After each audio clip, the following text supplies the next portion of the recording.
Brought to you by TechnoSpark 20 series smartphones.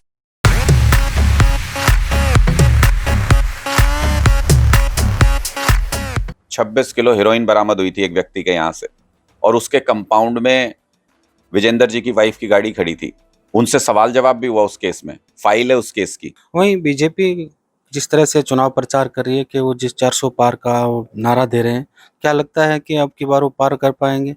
देखिए, 400 पार अगर ये कर रहे होते तो इनको किसी को जेल में डालने की जरूरत नहीं थी, इनको किसी के अकाउंट सीज करने की जरूरत नहीं थी। ये नारा 400 पार का दे रहे हैं, 40 भी नहीं आ रही जमीन के ऊपर इनकी। हरियाणा में 10 कैंडिडेट इन्होंने अनाउंस किए हैं, उसमें से 5 कैंडिडेट अभी तक प्रचार करने निकले हैं। पांचों का विरोध हुआ है, अपने अपने इलाके के अंदर जबरदस्त विरोध पांचों उम्मीदवारों का हो रहा है। कल भी आप देखिए रोहतक में अरविंद शर्मा का विरोध हुआ, जब वो प्रचार करने के लोग सवाल पूछ रहे हैं, आपने पिछले 10 साल में क्या किया, पिछले 5 साल में सांसद के तौर पे आपने क्या किया, ये कोई जवाब ही नहीं दे पा रहे हैं।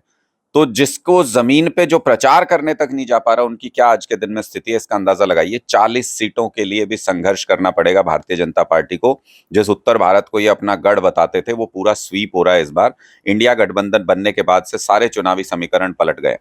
लेकिन जिस तरह के बाद एक जो आम आदमी पार्टी और जो कांग्रेस के वो बीजेपी ज्वाइन कर रहे हैं नेता, देखिए, जिसके ऊपर भी कोई आरोप होगा, जिसके पीछे कोई एजेंसी लगी है और जो टिक नहीं सकता उसके सामने। अब आप देखिए कि कल परसों ही कोई मुझे बता रहा था, ये कोई बॉक्सर ने ज्वाइन किया है, विजेंदर ने ज्वाइन कर लिया है भारतीय जनता पार्टी को।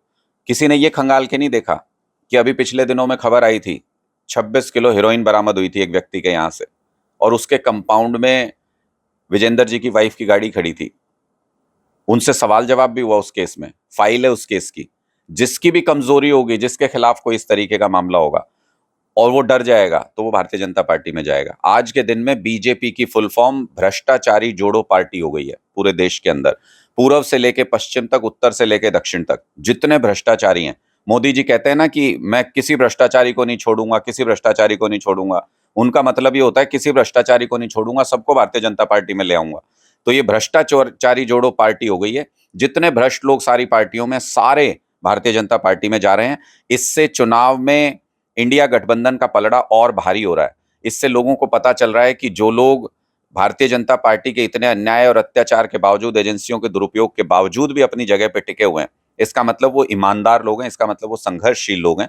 चुनाव और आसान हो गया है, भारतीय जनता पार्टी को हराना और आसान हो गया है। क्या आप जीत पाएंगे कुरुक्षेत्र सीट, जो नवीन जिंदल वहां से सांसद रहे 10 साल? ये तो सवाल आपको नवीन जिंदल जी से पूछना चाहिए कि क्या वो चुनाव प्रचार कभी शुरू भी कर पाएंगे। इतने दिन हो गए उनका कैंडिडेचर डिक्लेयर हुए, वो मीटिंग करने गए कलायत में, तो बीजेपी के ही वर्कर्स ने विरोध किया, वहां पे विरोध प्रदर्शन किया।